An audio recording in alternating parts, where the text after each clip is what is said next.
Hey guys, this is Tim. Super exciting video today. We have a box to unbox. Now, what we have is the EVGA Hadron Air. I want to say right now, courtesy of EVGA for this review.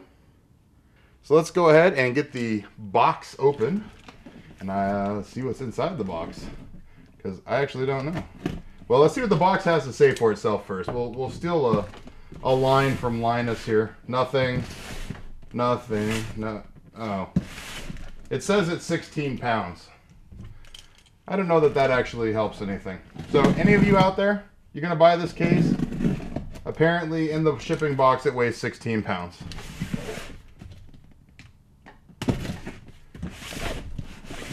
So this is the first of 2 cases from EVGA coming out. I believe they're the first EVGA cases they've ever made.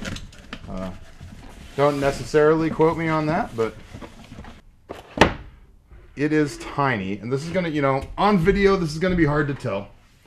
But this case is ridiculously small. So it's about 1.5 feet tall. To give me a second here, I'll try to find a tape measure,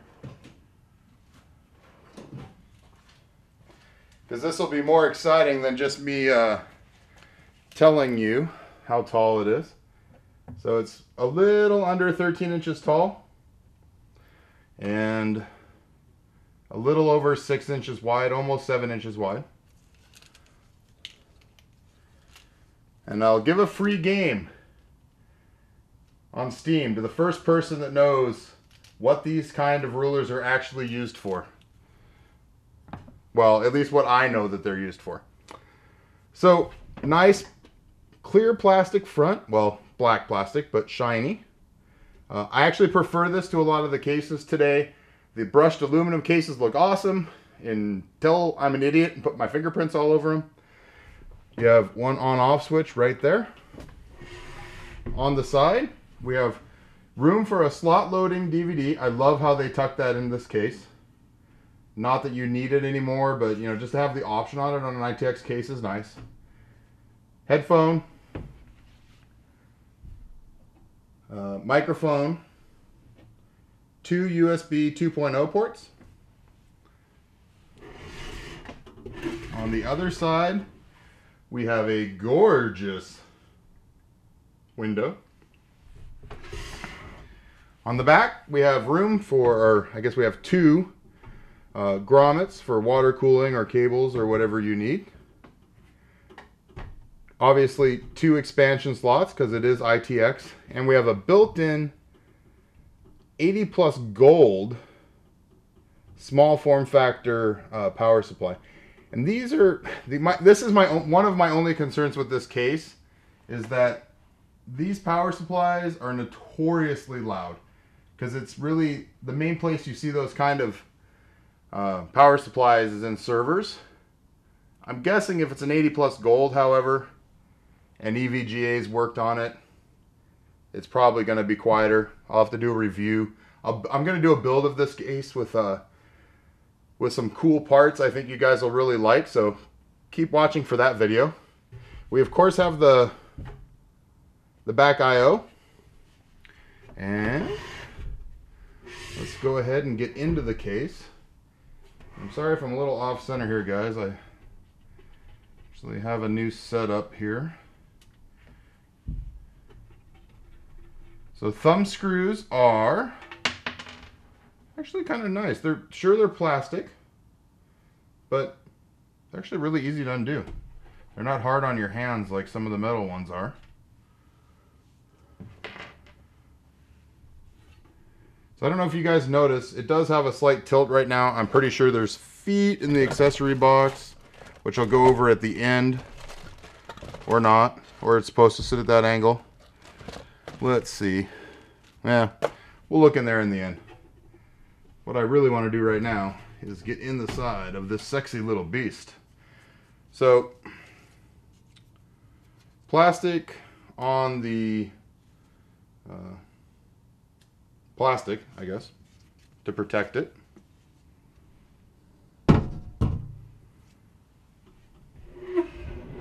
And now hopefully I got a new light. So hopefully you guys can see in this case actually a little better. So USB 3.0, front I/O, 3-pin to the 2 fans up top, but the 2 cables are right here. And then we have our plethora of power cables. This is a 500 watt power supply. So we have 8-pin CPU, or yeah, that's for the 8-pin CPU. This little tiny cable, this is awesome. Great thinking on EVGA. Your video card's going to be right here. Those 2 supplemental powers are going to be right there. Bam! 6 plus 2, 6 plus 2. You want to run a Titan in this thing? Get her done. So 2 SATA, your 24-pin, and 2 Molex, and 2 more Molex. So I actually do like seeing more Molexes than more SATAs, just from the fact that you can easily put an adapter from Molex to SATA. However, Molex to SATA to Molex is kind of hard. So the first concern I have with this case, and I'm going to have to see how it does with CPU coolers, is that there is no backplate cutout for the CPU. End of the world? No. Might I take... Well, we'll wait until we get the back off too, just to make sure that there's not anything in there. But I think you're going to see on the back that that back panel is really, really close to the side. You do have 2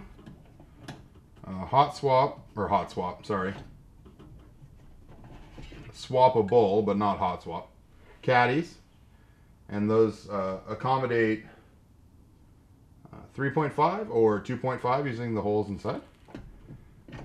And I will do some looking on this case. I do not know if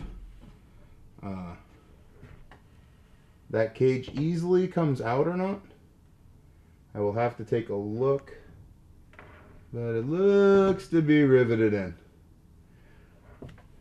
So that brings us, I guess, closely, because over here and here and here and here, almost a perfect job on this case. Almost. Like I said, the only 2 real problems I have 2. One is that the missing back CPU cutout, which, like I said, I think, you know, if you put the CPU cooler on your board before you install it, not going to be a big deal. At the same time, would still be nice. You know, now you have to take out your motherboard if you ever want to swap a CPU cooler. The other concerning thing to me, well, not concerning, but I'm OCD. There's 2 cosmetic things on this case that I don't like. One is the fact that you can actually see bare metal. So if you had a motherboard in and the door on, you wouldn't really be able to see this. However, right here, and I don't know if you guys, yeah, there we go.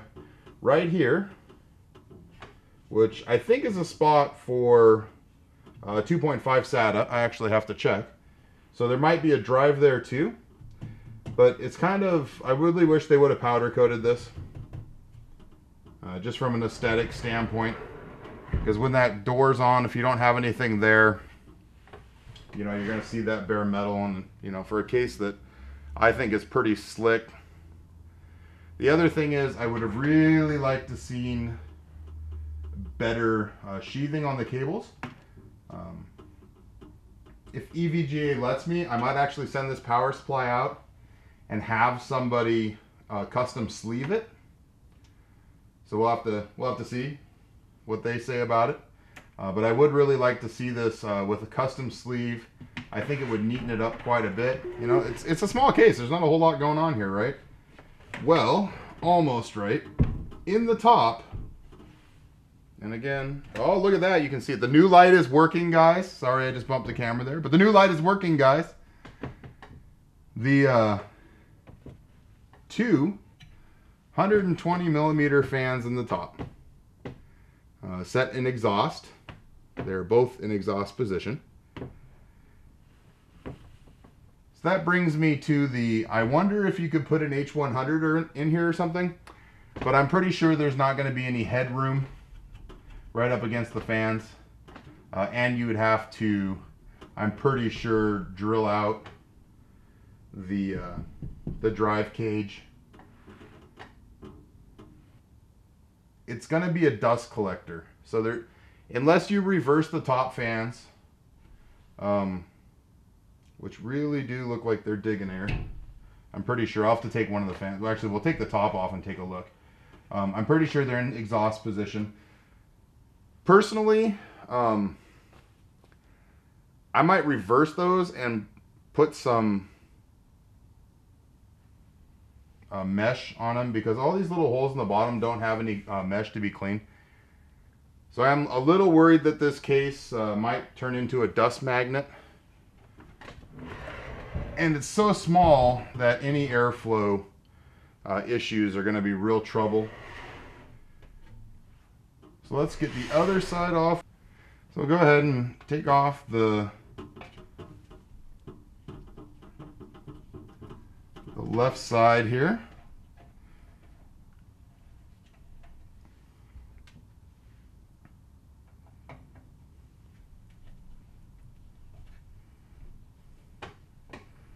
I will say the powder coating on this case, on the steel, is really nice. I really wish they would have done both sides, to be honest with you. And, you know, maybe this is, you know, something they'll revise in the future. Hopefully. Because, like I said, any of us OCD people,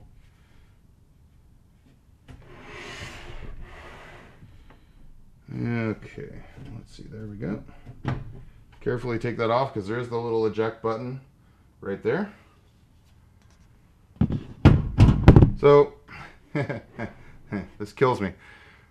So the inside of the door is not powder coated.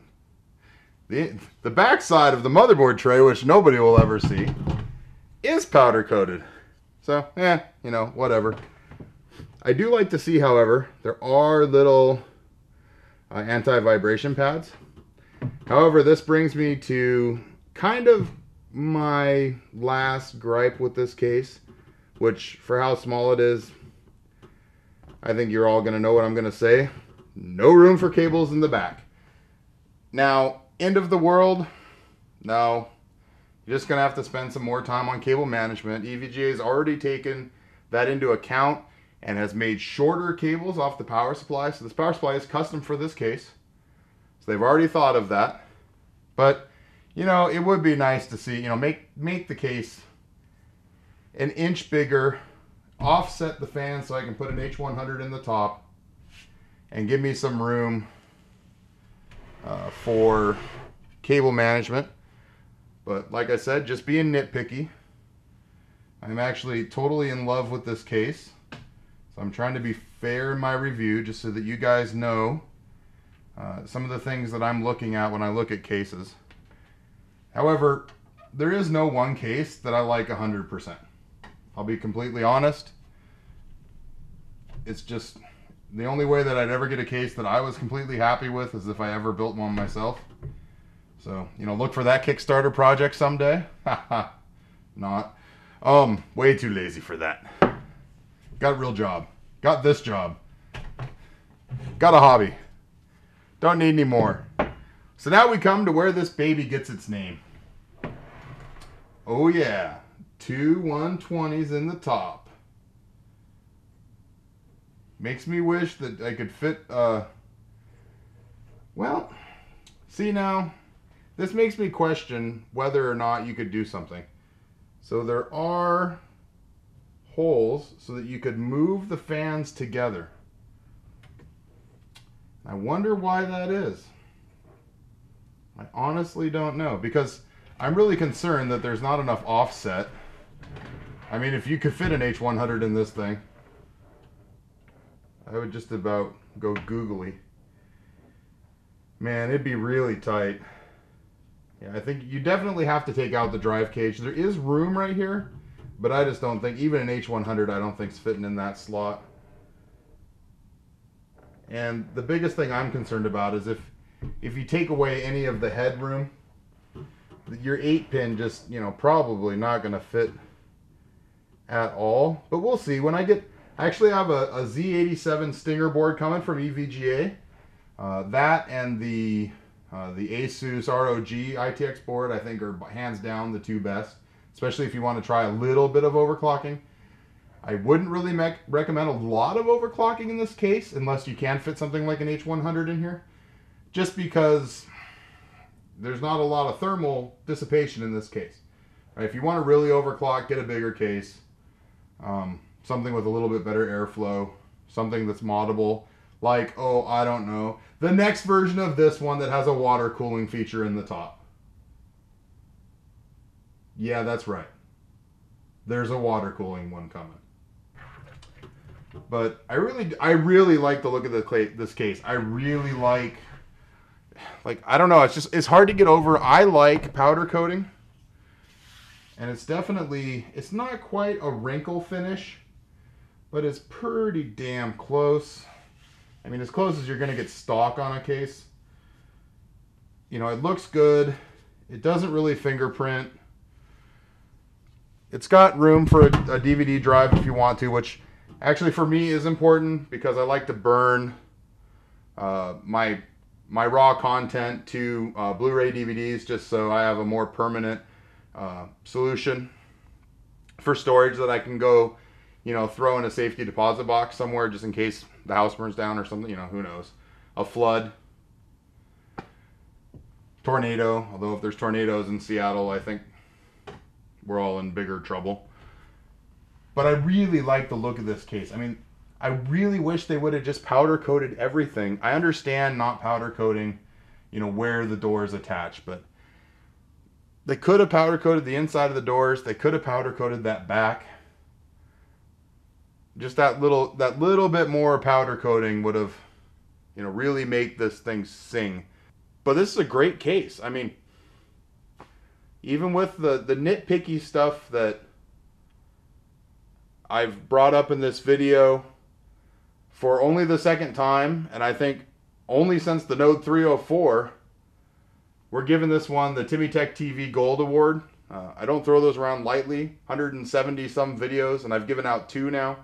And both for really nice ITX cases. Go figure, right? That said, when Amazon gets this guy in stock, when NCIX gets this guy in stock, when Newegg gets this little guy in stock, buy it. I don't think you'll be disappointed. Check out the build video coming soon. I think the Z87 Stinger board was a little back order, but I should be able to get one next week. We've got to figure out video cards. If you guys have suggestions for video cards other than Titans, put them in the comments. So far I'm thinking like maybe a 770, you know, something reasonable that people can afford. I'm going to try to do an under $1,000 build in this case and still keep it high end. I mean, it really looks good. There's just a couple of minor details that honestly you in a can of black spray paint can probably fix. Not that I'd recommend that, but you know. Take a look at it. And this is Tim for Timmy Tech TV. Keep watching, guys, and we'll see you next time.